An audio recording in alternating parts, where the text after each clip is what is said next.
If I told you there was a free, all-natural performance enhancer that boosts recovery, sharpens memory, balances hormones, and even helps you live longer, would you take it? You already have it. It's called sleep. What happens when you're sleeping? Everything good. Hey, I like thinking like a scientist. It takes the emotion out of things. Sleep isn't a luxury. It's the foundation. It's about giving your body the chance to do what it's designed to do.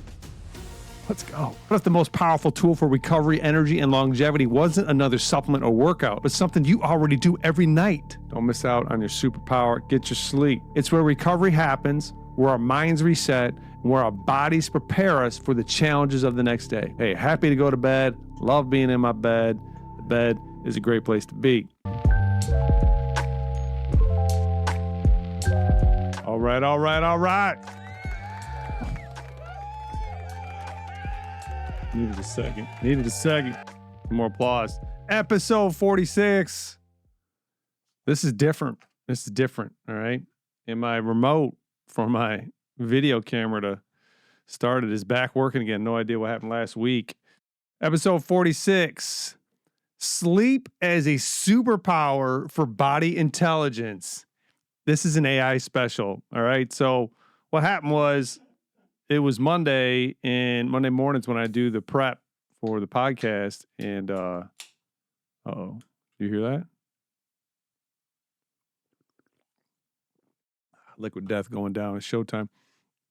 This is when I do the prep for the podcast, and I didn't have any idea what I was going to do. This has never happened. All 45 previous episodes, I at least knew by Sunday what I was going to be working on Monday morning, but not this time. So I was just like, all right, well, maybe I just don't do a podcast this week. And that thought was like for 10 seconds. I'm like, no, why don't you go on the Google, not even the Google AI. We went into the ChatGPT. I've had an account with ChatGPT since its inception, but I don't use it. I only started using it like maybe a month or two ago. You know, if I was doing anything for the podcast, I would just go to Gemini, Google, the Google AI. So anyways, I go into the ChatGPT. I say, hey, this is what I said. Go to my podcast. It's the Nobody Podcast, and help me come up with some ideas that are in my voice for podcasts. And it spit out 10. And I'm like, oh, interesting. And then I said, all right, take these 3 topics that I like and I'm interested in, and then write the podcast. And it did. And it's supposedly in my voice. Now, I've glanced at and I read, I haven't read it thoroughly. I don't really know what's on here, to be honest. I'm thinking about it right now. I can't think of one thing. I didn't even load it into the Keynote. I started to load it into Keynote like I normally do. I loaded into, Apple's PowerPoint version of PowerPoint, which is called Keynote. And I was, what are you doing that for? Just print the note off. So I copied and pasted it off of the ChatGPT into a note, and I'm just going to go straight off the notes. And this could really be fun. So this isn't out of my head, kinda, totally, but it is out of my head in the fact that it supposedly somehow scanned my entire 45 episodes in some way, shape, or form. I have no idea. Maybe it read everything. I don't know. But then it gave me this. And so we're going to have some fun today, and I'm pretty excited to see what comes of it. Most of it, I might disagree with stuff. I might agree with, I'll probably agree with most of it, actually. Keep in mind, it's not pulling from my podcast and saying, this is what I think about sleep. Hopefully referenced me and tried to get things that I would be interested in, and then pulled the information on sleep from everywhere else.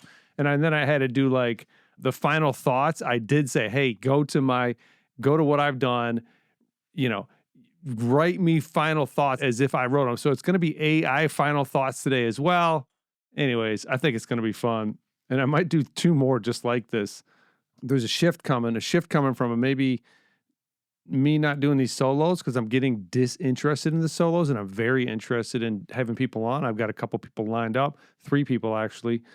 And also, but I'm interested in doing something I said very early on, which was like getting a higher quality YouTube, like, hey, I'm going to cover a specific topic on YouTube, 5-10 minutes, and we'll get it animated and it'll be cool. And I think that's what's going to happen. So we will see, but that's what I'm feeling right now. And for me, this is fun, and I'm not going to do it if it's not fun. So I'm going to keep it fun. Hopefully you guys like what's happening with any kind of changes that come up over the next couple of months here. So Anyways, let's get into this episode a little bit. Episode 46, Sleep as a Superpower for Body Intelligence. It's an AI special. The goal of the episode is to, I did do this part, by the way.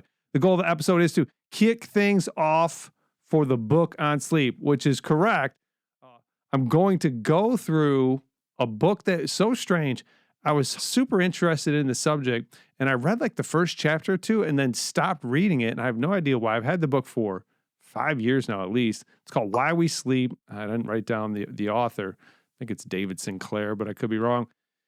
And I'm going to go through that book because, you know, I know it's a really good book. I remember the first couple of chapters were super cool, and then for some reason I just stopped, which is unusual. But I'm going to go through that book. So we don't know how many episodes that's going to be, but I'm going to cover some of the big stuff out of there. And I thought this would be a little teaser. We'll be able to compare against the old Google, or I'm going to say Google AI a lot. We'll be able to compare against AI. How about that, ChatGPT, and see what kind of things correlate and what kind of things buck. But anyways, kick off things from the book on sleep, Why We Sleep. We are going to go through, try something new, right? AI did this whole podcast, at least gave me the outline, and I'm going to shoot from the cuff. And then, as always, we will be having some fun. Outline of topics today. This is the old outline of topics from the previous episode. So we don't have an outline of topics. I thought I did this. I started to and I stopped. Yeah, it's sitting in the keynote, which I started and stopped. So we don't even have an outline of topics today, guys. It's going to go through different sections. Oh, here we go. Section 1, why sleep matters. Section 2, signals of poor sleep. Section 3, science-backed sleep boosters coming your way. This is fun already. Section 4, reframing sleep. It's got closing, additional add-ons. That's got to be me. Additional add-ons. And then the final thoughts, which will come from the Google. Not the Google, dang it, the ChatGPT. Final Thoughts. Final Thoughts has a title, Sleep as a Superpower. So this is going to be fun. All right. Where are we at? All right. So we do have updates coming up. Golf, Scheffler. If you guys know Scheffler, I watched the golf this weekend. If you didn't watch the golf, listen, golf is interesting. I don't know why. It's a sport. And if you know the players, like it just becomes interesting because on the 17th hole, this guy, I mean, you had to see it. Like in the back nine, which is the second half, if you don't know. So golf is 18 holes. You got first 9 and the back 9. And on the back 9, Scheffler and this other guy, should have wrote his name down, but I didn't. They were like 1 or 2 strokes within each other. It looked like Scheffler was going to win, and then he'd lose a stroke, and the guy gained a stroke. And it was like, you didn't really know what was going to go on. And it was going in, and went into the 17th hole. And both of these guys, it was a par 3, which means they got 3 chances to get it in the hole to hit a 0, right? If you go 4, then you're taking strokes and you're falling back. If you do it in less than 3, you're going to drop strokes and you're going to move up. Anyways, if you saw it, it was wild. He had a crazy shot. I mean, just look it up. Scheffler's shot on 17 and it'll pop right up. It was an unbelievable shot. Reminded me of some Wood stuff. But he made it in, put him up 2 strokes, pretty much won the tournament on that one shot.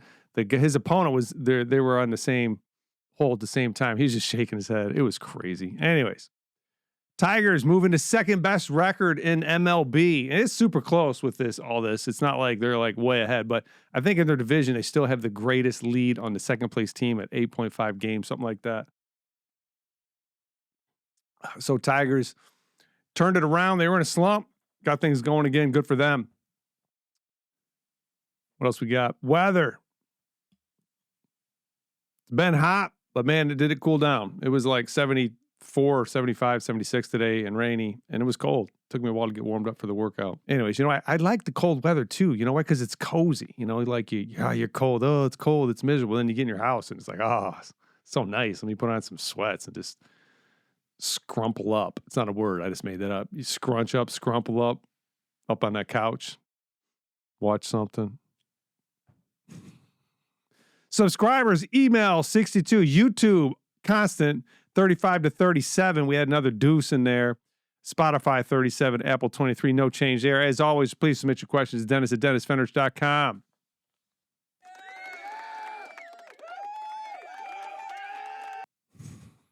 I haven't had a question in 9 months. Teaser description. I'm just going to read this. Here we go. Here we go. We're into the AI right now. Teaser description. What is the most powerful tool for recovery? So this is a teaser description, right? It hasn't really started the podcast yet. You maybe read this. Is it like a 1 minute or 90-second video clip to promote the podcast or whatever? So here we go. We got a teaser description. What if the most powerful tool for recovery, energy, and longevity wasn't another supplement or workout, but something you already do every night? This episode of the Nobody Podcast. In this episode of the Nobody Podcast, we explore why sleep is your body's ultimate performance enhancer. You'll learn why poor sleep shows up in the... All right, I got to slow down. You'll learn why poor sleep shows up in your body as stress, cravings, and fatigue. The science of sleep cycles made simple. Daytime and evening habits that can dramatically improve sleep quality.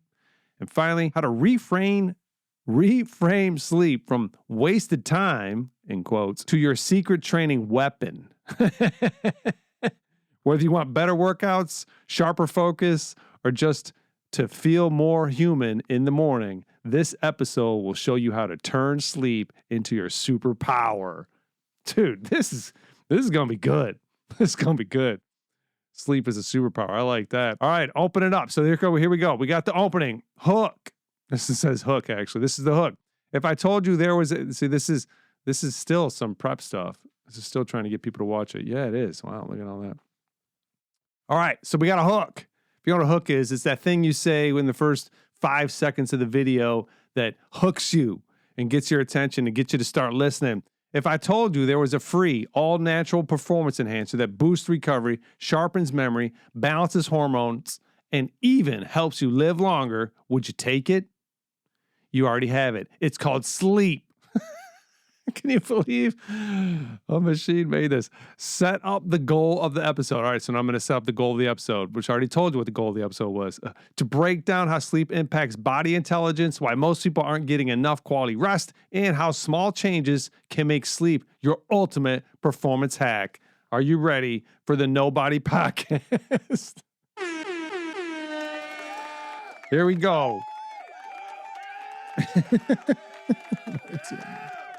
All right, I still got stuff on page. Section 1, why sleep matters. All right, hopefully I come off on some of this and just get off the riff.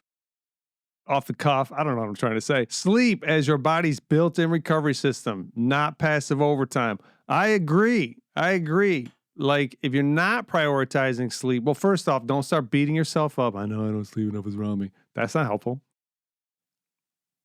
Build some better sleep habits in. Pick one small thing. You know how we do it around here. We're not trying to change the world overnight. Change happens consistently, slowly over time. That's how we do it, right? So if you're listening to this podcast and you're going, hey, yeah, I'm not the best at sleep, you know. Hey, well, let's pick one small thing, and there's going to be a ton of ideas you could pick out in here and just make some small changes. 5 minutes, 10 minutes, whatever it might be, right? I'm going to try and get a little bit more sleep. I'm going to try and wind down a little bit before more sleep. I'm going to have a little stretching practice before sleep. I'm going to do some breath work when I'm in bed falling asleep. I'm going to turn screens off 30 minutes or an hour or 5 minutes even. Or, hey, I'm not going to have my phone on in bed. How about that for a change, right? Sleep is your body's built-in recovery system, not passive downtime. All right, it certainly is. What happens when you're sleeping? Everything good. That's what happens when you're sleeping. Your body all day is awake and it's expending, it's putting out, it's being broken down. It's essentially dying, all right? It's getting signal of what's going on in the environment. And then when you go sleep, it's going to then begin the adaptations to that signal. Okay, so when you don't get enough sleep or your sleep is not ideal, you're losing some percentage of that capacity, of that superhuman. It's not a skill. Is sleep a skill? Sleep is a skill when you're a conscious creature, that's for sure. Bullet point number 2. There's 4 bullet points in section 1, why sleep matters. Simple science. Sleep cycles. Oh, I'm supposed to talk about simple science. Sleep cycles, deep, REM, light, and what each does. Okay, so I haven't read the book. I used to know this stuff because I was super into... I had an Oura Ring for 4 years. I was all on my sleep. I was reading everything that the Ring would tell me. But, you know, that was, I don't even know, 2 years ago now. The Ring broke. I was kind of disinterested. 4 years was enough, I guess. And so I couldn't do this off the cuff. So I said, hey, Google AI, can you tell me the points to make for each part of the sleep cycle. And of course it did. And it gave me a listener-friendly description and a technical description. And depending on how I want this podcast to be, I'll try and fly through both because we only got four stages here. So here we go. So we got stage 1, NREM1. Everything is so weird. It's weird because everything is non-REM until you get to REM, which I don't know why it's labeling it like that. I don't know if it's interpreted that way. All right, stage 1, non-REM 1. I don't think that's exactly what stage 1 is called. It's actually not giving me the technical name here. Deep REM and light. Anyways, this is light sleep, the dozing off stage. Your body relaxes, muscles may twitch, and your brain is just starting to slow down. It only lasts a few minutes and is the bridge between being awake and truly asleep. So that's stage 1. That's a cool description. I like that. Technical description.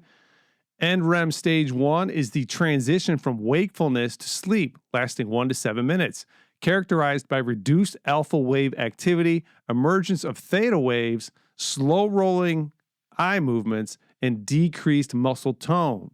Easily reversible, sleepers may experience hypnic, HYPNIC jerks, and in parentheses here, those are sudden muscle contractions. So we've all experienced that before, right? You're kind of finally calming down, kind of losing consciousness, and you get snapped out of that with something, right? A little bit of a muscle jerk. Whoa. Stage 2, now your body is in real sleep. Your temperature drops, your heart rate slows, and your brain starts using bursts of activity to protect you from waking up too easily. I don't understand. I did read that, and I don't know what that means at all, if it's even accurate. This stage makes up about half of your total sleep. I'm sure that's accurate, though. NREM stage 2 lasts 10 to 25 minutes in the first. This is the technical explanation. NREM 2 lasts 10 to 25 minutes in the first cycle and lengthens in the later cycles. And you end up going through these cycles you pass through. I think it says, but just in case it doesn't, you do pass through these cycles about 4 to 6 times in an evening or in the night, and they last about 90 minutes in total. All right, so NREM stage 2 lasts 10 to 25 minutes in the first cycle and lengthens in later cycles, so between those 6 to 7 or 8 that you're going to do. EEG shows sleep spindles, 12 to 14 hertz bursts, and K complexes, which are thought to support memory consolidations and sleep stability, accounts for roughly 50% of total sleep. So those are some cool things. I do remember something about sleep spindles, and I don't remember K complexes, but I remember the sleep spindles and the bursts, which it was covered in a chapter in that book, and I'm looking forward to getting back to that because it gives this incredible explanation of what's going on in your brain with the different frequencies, essentially, as you're going through these sleep cycles. Stage 3, the non-technical explanation. This is deep sleep, your body's repair mode. Growth hormone is released, tissues rebuild, and your immune system strengthens. This stage is crucial for waking up feeling restored. So basically, you start dumping a bunch of hormones and your tissues are rebuilding themselves. And then the technical explanation, NRM stage 3, or slow wave sleep, SWS, is dominated by delta waves, 0.5 to 2 hertz, high amplitude. It is the deepest stage of NREM sleep, critical for physical restoration, immune function, and growth hormone secretion. Arousal thresholds are highest here. I don't know what that means. Typically lasts 20 to 40 minutes early in the night and shortens with each cycle. And that is one thing that does happen. Earlier in your cycles in the night, you're doing more tissue rebuilding, more body repair, less is going on in your brain. And then later on, you're less in the body repair, restore mode, and you're more into your brain recovery and whatnot, and which happens with the REM, which is stage 4. It's not even calling it stage 4. It's just calling it REM, rapid eye movement sleep. It's off on some stuff a little bit because you'd just say REM. You'd say rapid eye movement. You wouldn't say rapid eye movement sleep in parentheses. Anyways, layman's explanation. This is dream sleep, the stage where your brain lights up almost like you're awake. Whoa. Your eyes dart under your eyelids. Your body is paralyzed to stop you from acting out dreams. And your brain is busy organizing memories, emotions, and learning. That is an interesting thing that you are physically paralyzed when you're in this stage. And some people, though, they can become in this transition of coming out of that, right? So hopefully everything stays in tandem, right? You're coming up out of your REM sleep and your body is being allowed to move again. But there is a situation where some people, they can be awake and their body hasn't come out of that paralyzed state yet. And it's supposed to be not fun. That's the word on the street. Not a good time. All right. REM sleep occurs, this technical term. REM sleep occurs 90 minutes after sleep onset and reoccurs cyclically, increasing in duration toward morning. EEG resembles wakefulness with low amplitude, mixed frequency activity, and sawtooth waves, which nobody knows what that is. Well, some do. Characterized by rapid eye movements, muscle atonia, I think I said that right, via pontine inhibition of motor neurons. Let's go. And vivid dreaming. Critical for emotional regulation, memory consolidation, and learning. Yeah, so again, earlier in the night, more body stuff. Later, more towards morning, more brain stuff. It's interesting why it works that way. Who knows? Evolution doing its thing. But those are our sleep cycles, okay? And that is still, we are on bullet point number 2. We got to get moving here. Bullet point number 3 in section Why Sleep Matters. Connection to body intelligence, how sleep supports stress regulation, learning, fat metabolism, and tissue repair. Like I said previously, you're out during the day, you're doing your thing, the systems are being worn, they're being used, they're breaking down essentially. They're also collecting information and data, right, as you're out in the world operating. And then when you go to sleep, your body begins to repair and adapt and rebuild itself to handle another day. And this is how you evolve, right? This is happening with everything you have going on, physically, mentally, everything. You, as an organism, this is how it works. And so you got to make sure you're getting your sleep in, or otherwise it's going to slow the adaptation process down. Now, you don't have to be perfect. People start thinking, oh my God, am I going to? Well, the human organism is incredibly durable.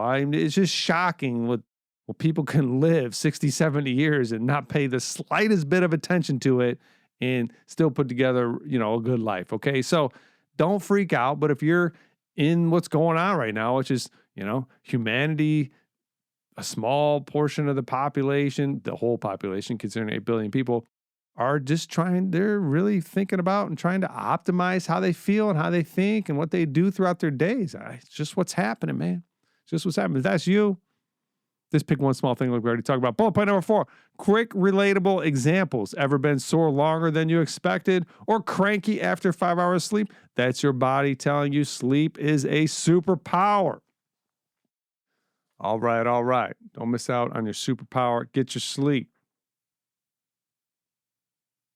Oh, why am I putting that down? I'm so used to having one topic on things. Section 2, signals of poor sleep. Oh, here we go. All right, we're going to get some signals that you're not getting good enough sleep if you don't have a fitness tracker or sleep tracker on. Help listeners recognize their own patterns. So we're going to help you recognize your patterns. All right, physical. So here's a signal of poor sleep. Physical, slow recovery, frequent colds, afternoon crashes. All right, if you experience any of those 3 things, you might not be getting enough sleep.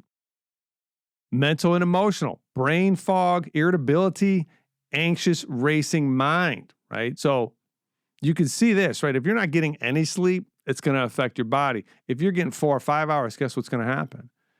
Your body might still be getting recovered in that time, but then you're cutting it off and your brain's not getting its chance, right? Because remember, you got the first half doing more body and the second half doing more brain. And if you're only getting 4 hours, well, you're getting more body and less brain. So that's why it could affect you mentally and emotionally, right? Brain fog, irritability, anxious, racing mind. And thirdly, signals for poor sleep, behavioral. Constant caffeine reliance. So this is your behaviors. Constant caffeine reliance, late night snacking, skipping workouts because you're drained. So that sounds just like overall fatigue. And now it's starting to get into your behaviors throughout the day. This could double as a quick checklist for listeners to self-identify. Self-identify. All right, moving on to section 3, science-backed sleep boosters. These are going to be science-backed. I know that's right. Let me get a drink of water.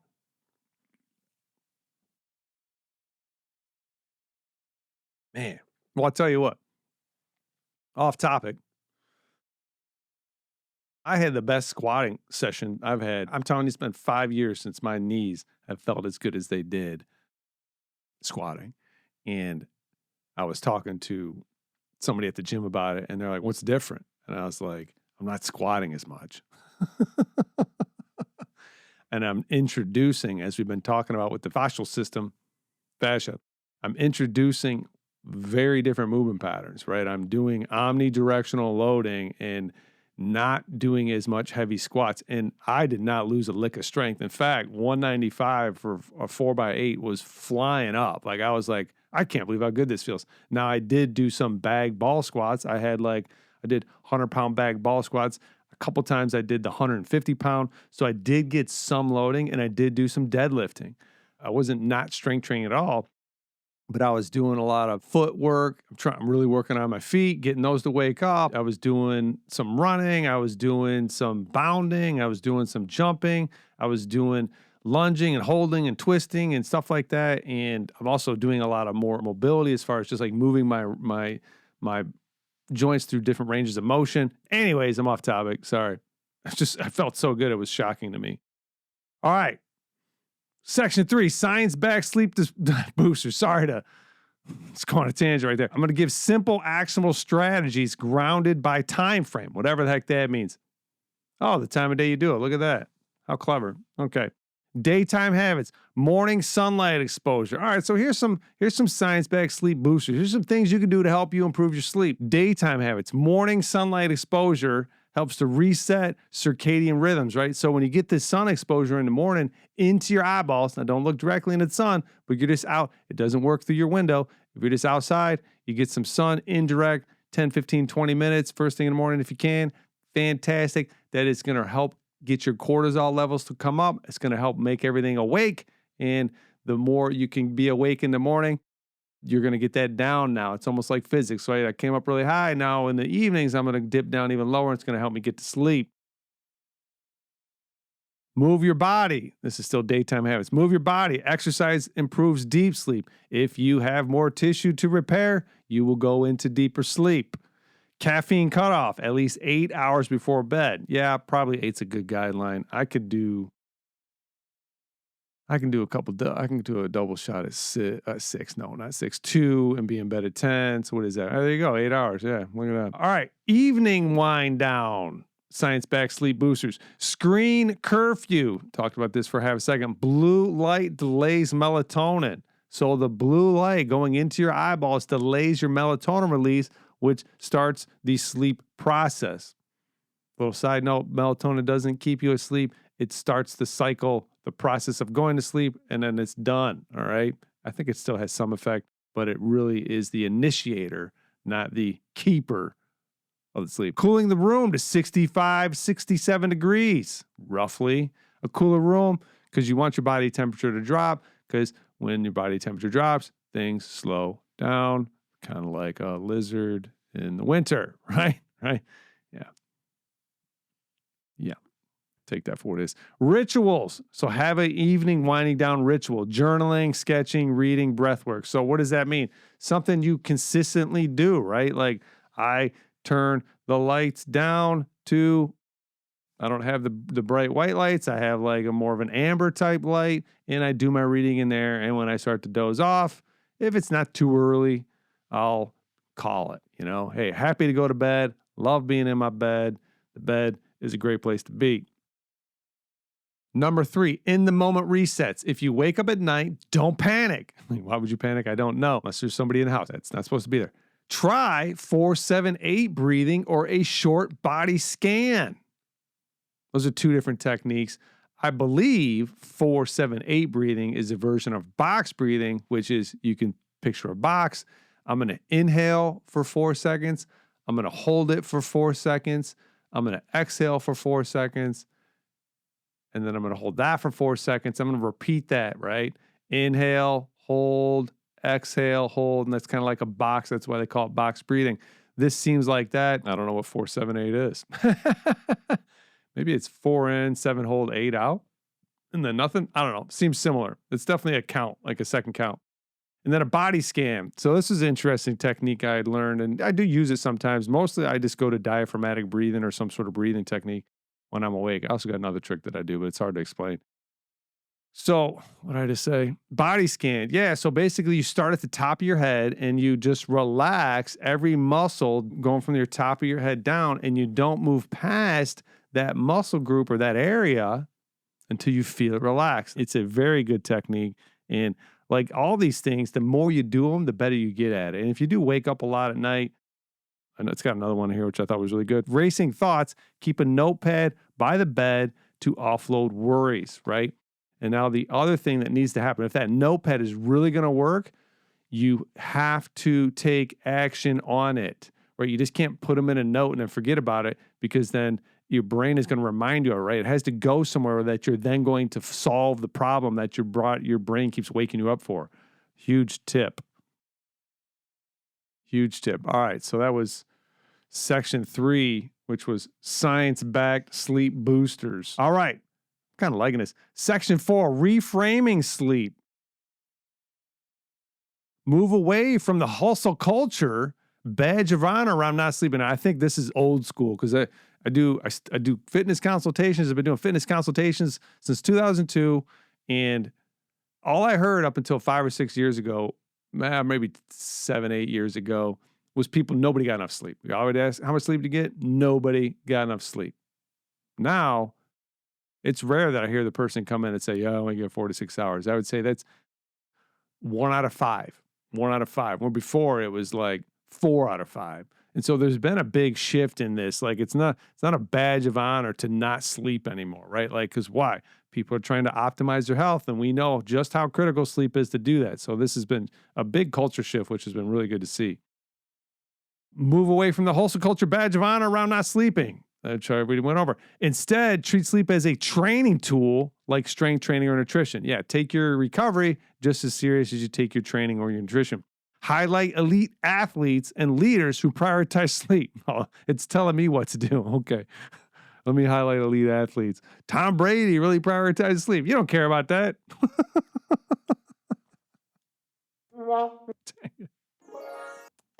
There it is. You don't care about that. No, you don't. It's not motivating anybody. Reinforce the theme. You're not lazy for sleeping. You're training smart. Yeah, this is very 10, 15, 20 years ago mindset. All right. Oh, we're done. Section 4. Oh, we're not nearly done. Closing. This is the ChatGPT AI closeout. Recap. Sleep isn't wasted time. It's your body's most powerful free recovery tool. Indeed it is. Share a personal story or client example. Maybe a time when prioritizing sleep transformed energy, mood, or performance. Well, actually, I do have one. Look at that. When I first got into health and fitness, I knew sleep was super important, right? It was being talked about back in 97. I don't remember. It was 95. I don't remember.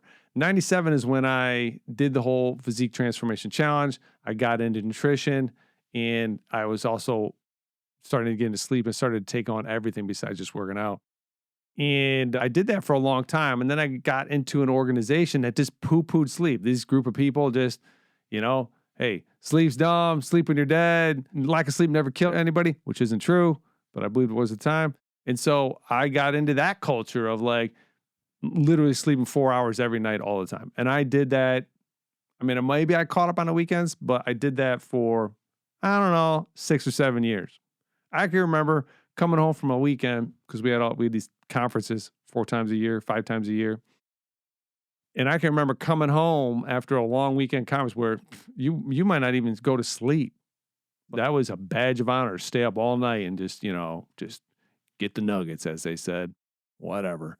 And I was standing in the gym training a client, standing in the middle of a gym in the morning training a client, and I was nodding off. And I was like, man, look how cool I am. Actually, I thought it was pretty dumb. I always hated that lack of sleep thing. So I got away from it for a while. I don't think it's going to do any long-term damage, If you're not sleeping and you're the 3, 4 hour, 5 hours a night kind of person, and you need to get more sleep. Some people are built that way. Some people there are outliers, probably 1 in a million, that that their body they really only do need 5 to 6 hours, but most people fall into the 7 to the 9 hours.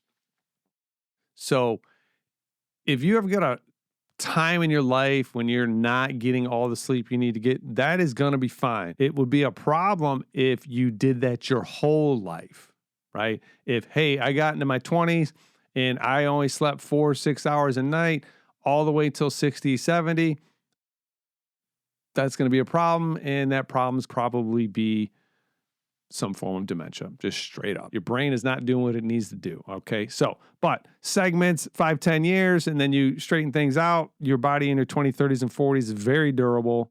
You just want to make sure that you're doing what you can and it doesn't last forever, okay? All right, good stuff. Section 4. No, I went to section 4. Closing out. Recap. Okay, share a personal story. Did that. Call to action. Oh, we got a call to action, guys. Encourage listeners to try one small shift tonight. If you listen to this podcast, try one small shift tonight. Set a screen curfew or go to bed 30 minutes earlier and notice the difference in their body tomorrow. So I think that's a great idea. You know, why don't you just pick one little thing and start working on it? I wouldn't expect a miracle.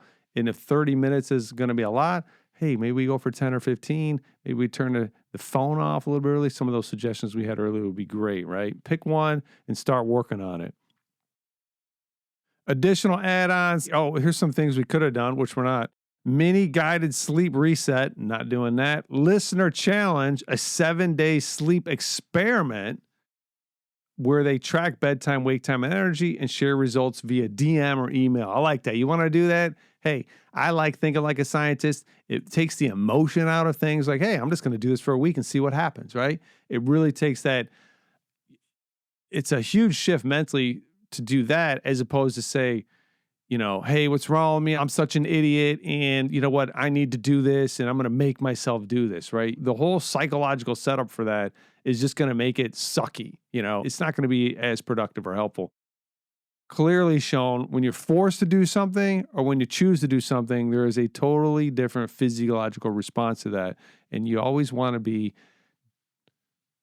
as much as possible, doing what you want to do, right? What does that mean? Well, I don't want to go to work. We talked about this before. Figure out why you do want to go to work. I don't want to go to bed on time. I want to stay up on my phone. Figure out why you do want to go to bed, right? Like, it's not necessarily changing the external environment that's important. It's changing how you think about it and getting clarity on what you really want, which is what's important. And that's what ultimately leads to long-term and real change. Okay? Okay. All right, here we go. Guest angle, a sleep couch neurologist or wearable tech expert to give extra insights. All right. I do not know a sleep expert. If you know one, let me know. I'll have them on. Here we go. Final thoughts. AI version. When it comes to taking care of our bodies, sleep isn't a luxury. It's the foundation. It's where recovery happens, where our minds reset, and where our bodies prepare us for the challenges of the next day. We've talked about the cycles, the signals, and the habits that support better rest. But at the end of the day, it's not about chasing perfection. It's about giving your body the chance to do what it's designed to do. Let's go. So here's my challenge for you. Pick one small change. Maybe it's turning off screens 30 minutes early. We've said this 10 times now. Maybe it's stepping outside in the morning for a little sunlight, or maybe it's just committing to an extra half hour of rest tonight. Test it out. Notice how your body responds. That awareness, that curiosity is what builds body intelligence. Body intelligence. Remember, your body is always working for you even while you sleep. Give it the rest it deserves, and it will give you the energy, clarity, and resilience you've been looking for. That kind of sounds like me. Maybe a little too hokey.